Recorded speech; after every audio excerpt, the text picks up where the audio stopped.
Saludos de éxito divino, hermano y hermana. Bienvenido, bienvenida a Escuela Sabática Profundizada desde el Reino de España. Estamos justamente frente al mar Mediterráneo.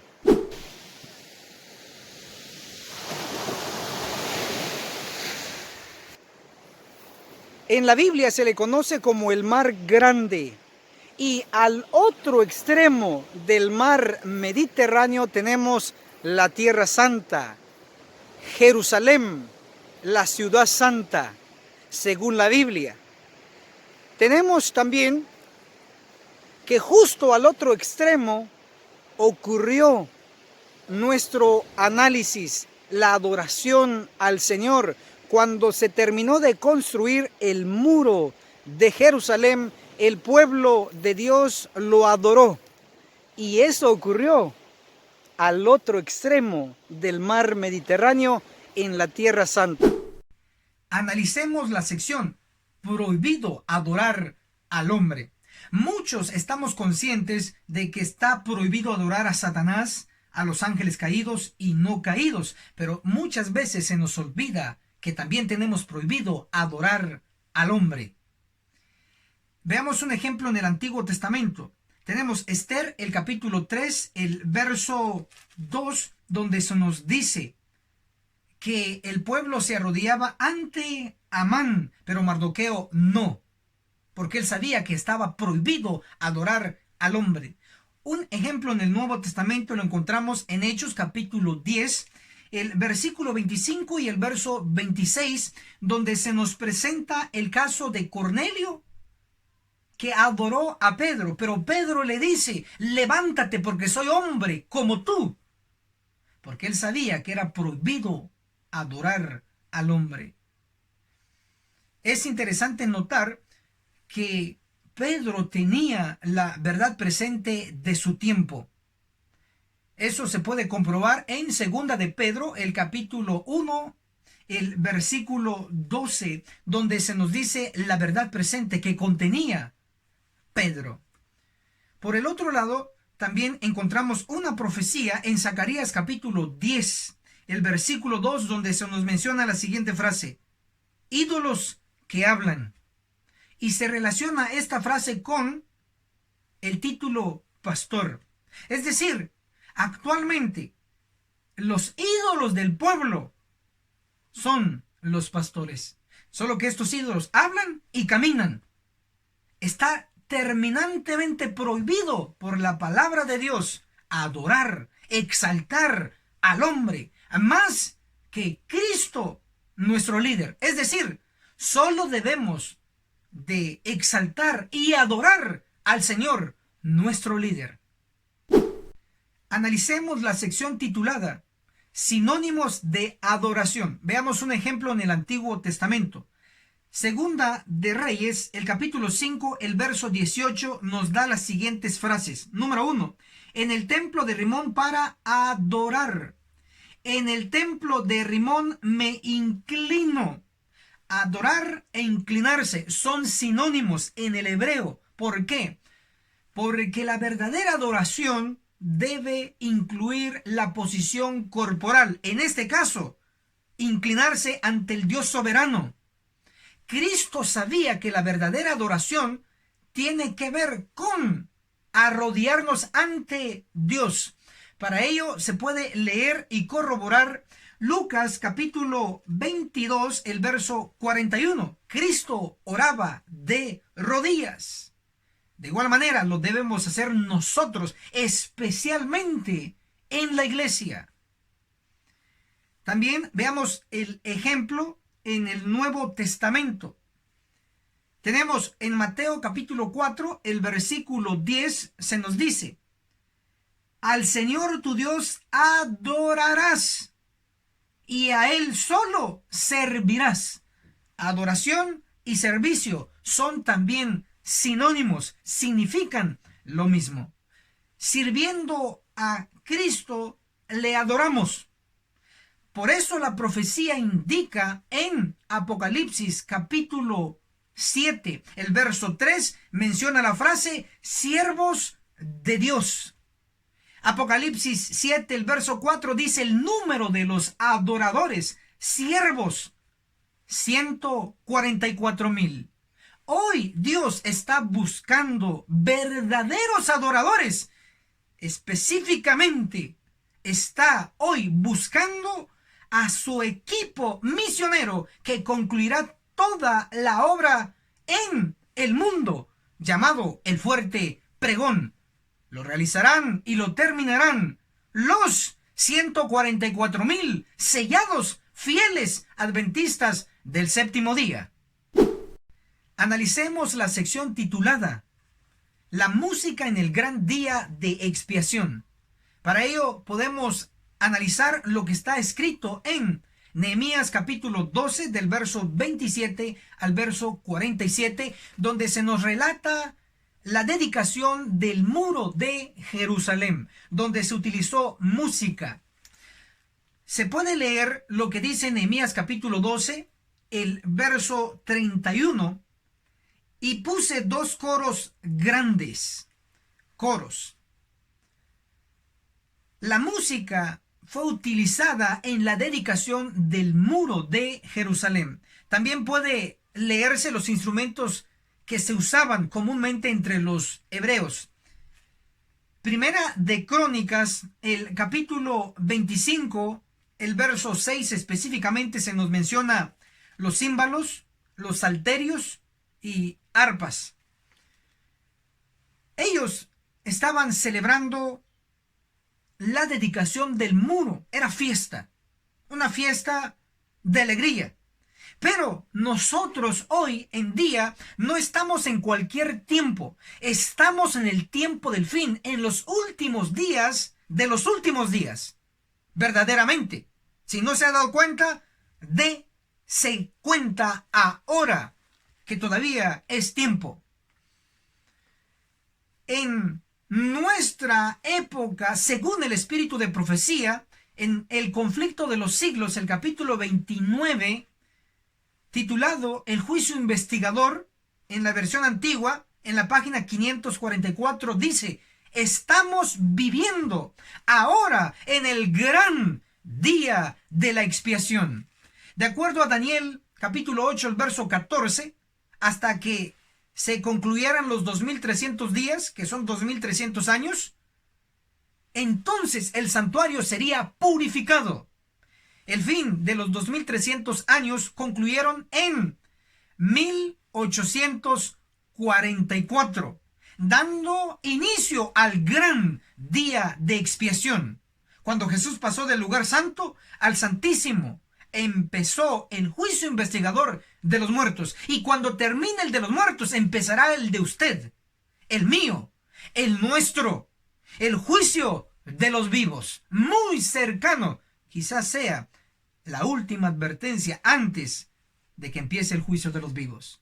Pero bueno, tenemos que, puesto que vivimos en el gran día de expiación, de acuerdo a Levíticos 23, el verso 27 al 29, el día de expiación era un día solemne de reverencia, de ayuno, de aflicción de alma y de confesar pecados. El que no lo hacía en ese día era cortado. Por lo tanto, si había mucha reverencia y mucha solemnidad en el día de la expiación, en el antitipo, en nuestro tiempo, en el gran día de expiación, también debe haber solemnidad, reverencia ante el Dios soberano. Por lo tanto, la música ahora en el gran día de expiación debe ser solemne totalmente. Podemos ver el himnario adventista, aunque ha sido de cierta manera modificado, el nuevo, pero debemos retener y practicar cantando los himnos solemnes. Por ejemplo, día grande viene, un día triste, un día grande, un día alegre. Dos tipos de personas. Usted elige. ¿Quiere ser que sea para usted un día grande o que sea para usted un día terrible? Usted elige. Elegimos. Pero la música en nuestro tiempo debe de ser solemne. Analicemos la sección titulada la purificación de la iglesia en tipo y antitipo. Para ello, leamos lo que dice Nehemías, capítulo 12, el verso 30. Se purificaron los sacerdotes, los levitas, y purificaron al pueblo, las puertas y la muralla. Tenemos los sacerdotes, los levitas y el pueblo. Debieron haberse lavado las manos, los pies y quizá también el resto del cuerpo, y mudado o lavado sus ropas. En cuanto al muro y las puertas del muro, debió quizá esparcirse agua o rociarse agua para purificarlos, porque muy posible estaban contaminados. Regresando al punto de la purificación de los levitas, sacerdotes y el pueblo, la Biblia nos indica lo siguiente en Génesis capítulo 35, el verso 2. Limpiaos y mudad vuestros vestidos. También tenemos Éxodo capítulo 19, el verso 10. Laven sus vestidos. Sí, cuando el pueblo dedicó el muro de Jerusalén, se purificó, porque es símbolo de estar libre de pecado y de pecadores. Encontramos entonces de que se realizó en el tipo una purificación. Ahora, en el antitipo, ¿cómo va a ser la purificación y quiénes la realizarán en nuestro tiempo? Para ello, vamos a dirigirnos a lo que dice el espíritu de profecía en el libro El conflicto de los siglos, el capítulo 25, Jesucristo, nuestro abogado. En la página 478, en la versión antigua, dice: debe llevarse a cabo una obra especial de purificación entre el pueblo de Dios en la tierra. Frases muy importantes. Obra especial de purificación entre el pueblo de Dios en la tierra. Para ampliar el concepto de obra especial de purificación, vamos a leer lo que dice Testimonios para la Iglesia, el tomo 3, en la página 295. Especialmente en la obra final que se hace en favor de la iglesia. La última obra, bajo la figura de los hombres que tenían sendas armas destructoras en las manos. Conectemos, conflicto de los siglos y testimonios para la iglesia. Conflicto de los siglos dice, una obra especial de purificación. Testimonios para la iglesia, el tomo 3, en la página 295, dice, obra en favor de la iglesia, una obra final, realizada por los hombres con armas destructoras en las manos. ¿Quiénes van a realizar entonces la purificación en nuestro medio? Debe entenderse que cuando se menciona en la Biblia o en el espíritu de profecía el término hombre o hombres, debe entenderse que significa ángeles. Pongamos un ejemplo. Tenemos Lucas en el capítulo 1, el versículo 26, se nos menciona al ángel Gabriel, con ese título, ángel Gabriel. Pero en Daniel capítulo 9, el verso 21, dice, el varón Gabriel, es decir, el hombre Gabriel. Implica entonces que en profecía un hombre representa un ángel. En este caso se nos está diciendo a través de los testimonios inspirados que los que van a realizar la obra de purificación, la obra final en favor de la iglesia, serán los hombres con armas destructoras. Debe entenderse que lo realizarán los ángeles con armas destructoras. A este nivel de nuestro estudio ya sabemos quiénes serán los encargados de la purificación de la iglesia. Serán los ángeles con armas de destrucción. Así está escrito. Pero también tenemos que saber en qué libro y en qué capítulo se nos explica a grande escala la purificación de la iglesia o el juicio de los vivos. En el trayecto también descubriremos el número de ángeles encargados para la purificación de la iglesia. Debo recordarles que estamos analizando la dedicación del muro de Jerusalén, descrito en el libro de Nehemías. Dicho libro tiene pistas que Dios nos ha dejado en relación a la purificación de la iglesia o al juicio de los vivos en nuestro tiempo. Interesantemente, en Nehemías, el capítulo 12, el verso 30, se nos dice que se purificó a los sacerdotes, a los levitas y al pueblo. También se purificó las puertas y el muro. El muro tenía puertas y están nombradas en el libro de Nehemías en el capítulo 3. Contemos el listado que se nos da en Nehemías capítulo 3. El verso 1 nos menciona la puerta de las ovejas. Esta es la primera puerta mencionada. En el verso 3 se menciona la puerta del pescado. Esta es la segunda puerta. En el verso 6 se nos menciona la puerta vieja. Esta es la tercera puerta. En el verso 13 se nos menciona la puerta del valle. Esta es la cuarta puerta. En el verso 14 se nos menciona la puerta del muladar. Esta es la quinta puerta. En el verso 15 se nos menciona la puerta de la fuente. Esta es la puerta número 6 mencionada en este listado.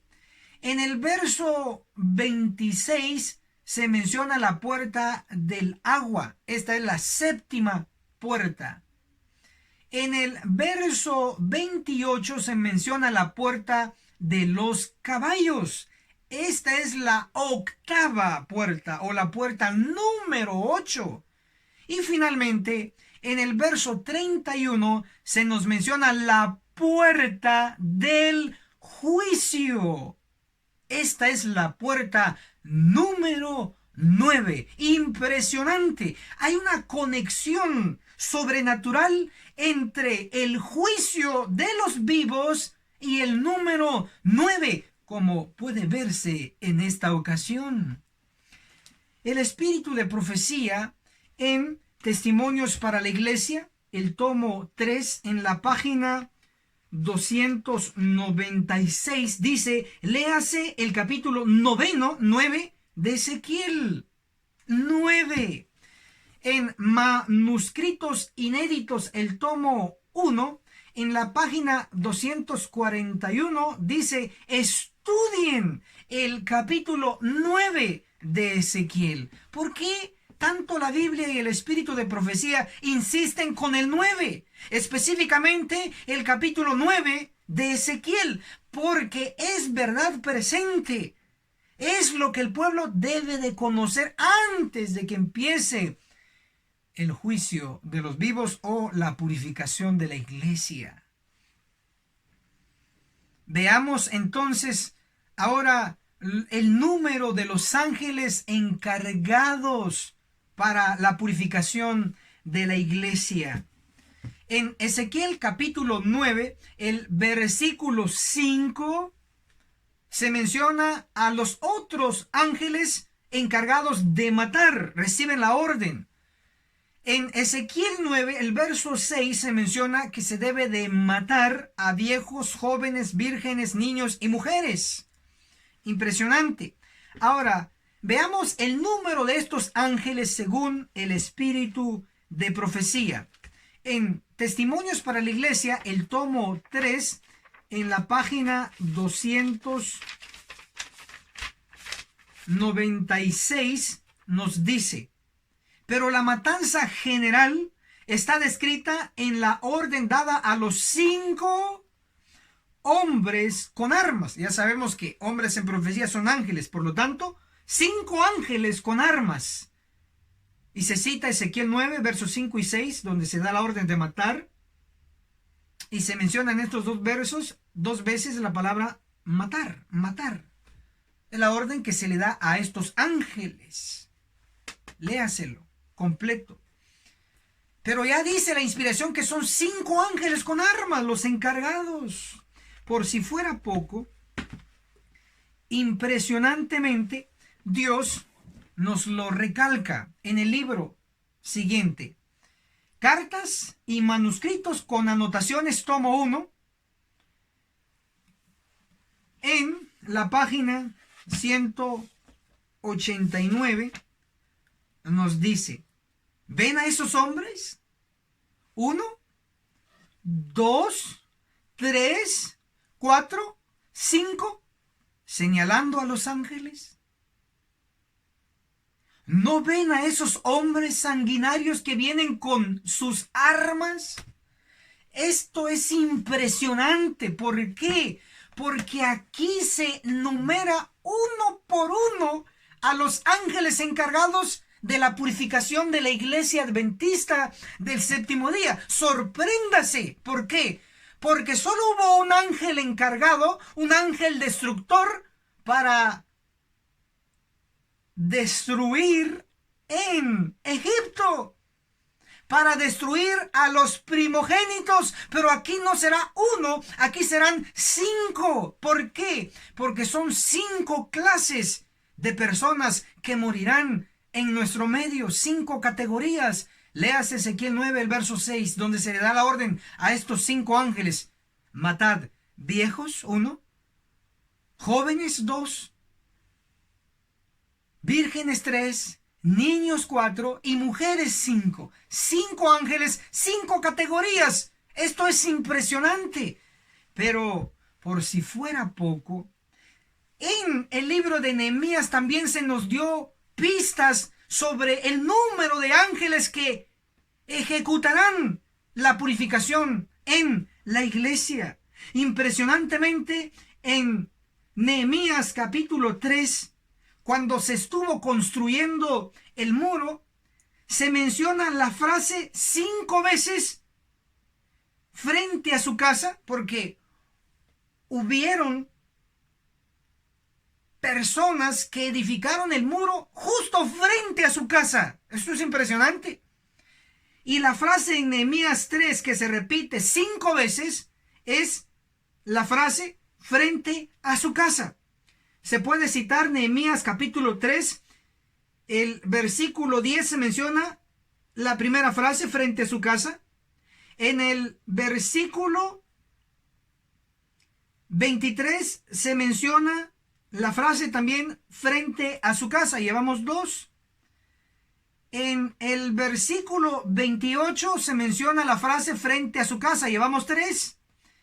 En el versículo 29 se menciona la frase frente a su casa. Llevamos 4.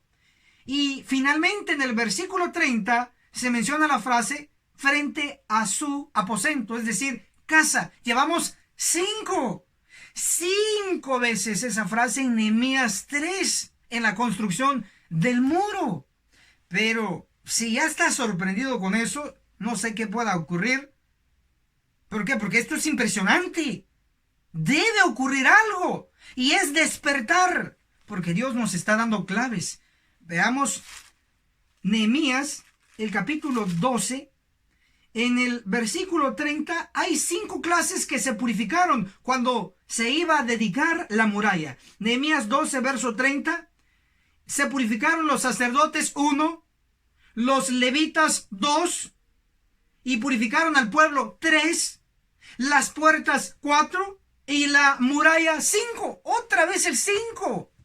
Eso es impresionante. Pero agárrese por lo siguiente. En Nehemías capítulo 12, el verso 43, puesto que se estaba dedicando la muralla, había alegría, había gozo. La palabra clave era alegría en el capítulo 12 de Nehemías. En hebreo, la palabra alegría o gozo es en hebreo la palabra samach. Samach, que se traduce como gozo, como alegría, como también alborozo. Y alborozo es alegría con gritos. Impresionantemente, la palabra samach, que en hebreo significa gozo, se repite 5 veces en Nehemías capítulo 12, el verso 43. Pero busque una versión antigua para ver esta realidad, o si no tiene acceso al hebreo directamente, puede ir a la versión King James, la versión que usó Elena de White, o versiones como las que mencionaré y usted lo puede comprobar. La versión Sagradas Escrituras de 1569, o la Biblia Jubileo 2000, también traduce bien este verso. Nehemías 12, el verso 43, dice en estas versiones antiguas: sacrificaron aquel día gran número de víctimas e hicieron alegrías. Uno, esta es la palabra, samach, alegría. Uno, porque Dios los había alegrado. Dos, con gran gozo. Tres, y se alegraron. Cuatro, también las mujeres y los niños, y el alborozo, que significa alegría con gritos. 5. Esto es sumamente impresionante. En Nehemías capítulo 12, el verso 43, se nos menciona 5 veces la palabra hebrea samach, que se traduce como alegría, como gozo. Pero ¿qué es lo que Dios quiere enseñarnos? Debe considerarse que también en Nehemías capítulo 12, el verso 30, habla del tema de la purificación. Por lo tanto, lo que Dios quiere enseñarnos, una lección práctica, es que solamente después de que los 5 ángeles encargados de la purificación de la iglesia realicen su trabajo e eliminen a los que no obtengan el sello, y quede solamente los sellados, los fieles adventistas del séptimo día, solamente entonces, cuando hagan los 5 ángeles su trabajo de purificación en la iglesia, solamente entonces la iglesia alcanzará la alegría que Dios promete, ese gozo. Pero aún no hemos llegado a ese nivel, pero estamos muy cerca.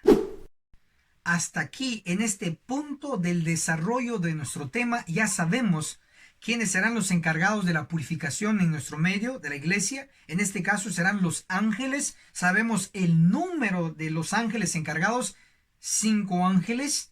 Sabemos el número de las clases o categorías que caerán bajo la espada de los ángeles en nuestro medio. También sabemos el nombre del libro y el capítulo donde se explica a grande escala el juicio de los vivos o la purificación de la iglesia, Ezequiel capítulo 9. Ahora, regresemos a la cita inicial del conflicto de los siglos. En el capítulo 25, Jesucristo nuestro abogado. En la página 478, en la versión antigua, dice así: debe llevarse a cabo una obra especial de purificación.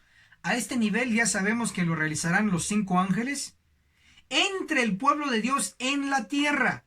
Nótese que cuando se realiza la purificación en nuestro medio, vendrá otro evento más, y esto es lo que todo fiel adventista ha estado esperando durante años.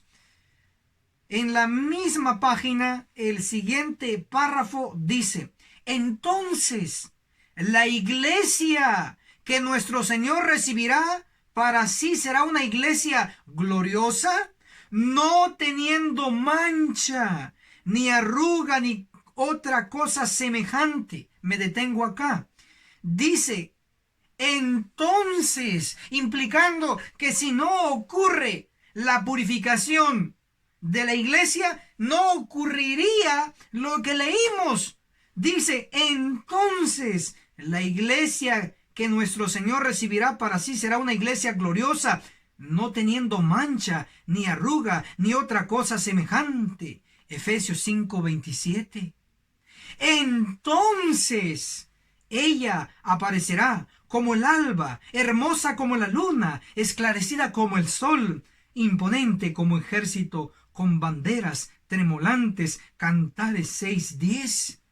Esto debe llamar toda nuestra atención.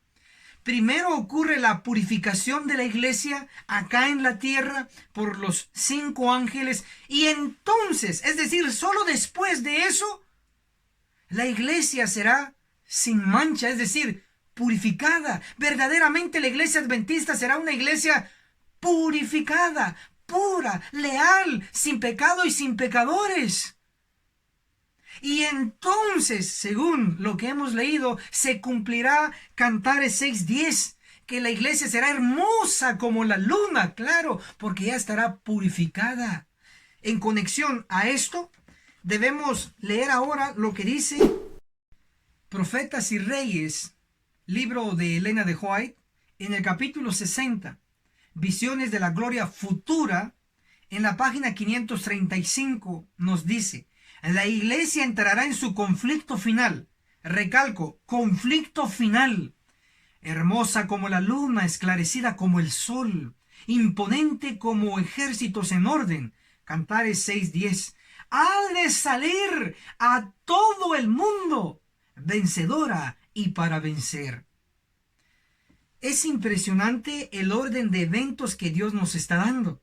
Primero, Él purifica la iglesia por los 5 ángeles, como lo hemos comprobado, y entonces, solo entonces, la iglesia será sin mancha, es decir, será la iglesia purificada.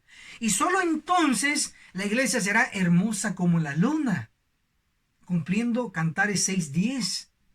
Pero cuando sea sin mancha, cuando sea hermosa como la luna, no habrá acabado todo allí, sino que la iglesia, ahora purificada, saldrá a todo el mundo, vencedora y para vencer. ¿Qué es lo que indica esto? Indica un orden de eventos, indica que se dará el fuerte pregón por la iglesia purificada. Primero se purifica y después de ser purificada irá a todas las naciones haciendo el cumplimiento de Mateo 24:14. Y será predicado el evangelio del reino a todas las naciones por testimonio. Y entonces vendrá el fin. Estamos cerca de estos eventos. El más próximo no es el fuerte pregón. El más próximo no es la segunda venida. El más próximo es la purificación de la iglesia, lo que desatará los demás eventos, incluyendo el fuerte pregón en todas las naciones, incluyendo la venida de Cristo en las nubes de los cielos. Tenemos un privilegio hoy. Dios nos ha dado luz. Estamos viviendo justo antes del tiempo del fuerte pregón, es decir, lo que se acerca a nosotros velozmente es la purificación de la iglesia por los 5 ángeles de Dios. Estemos alertas y cumplamos los requisitos para ser de los sobrevivientes: gemir y clamar por las abominaciones que se estén cometiendo en nuestro medio.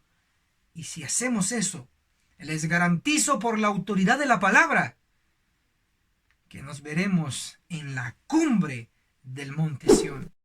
Y esto fue Escuela Sabática Profundizada.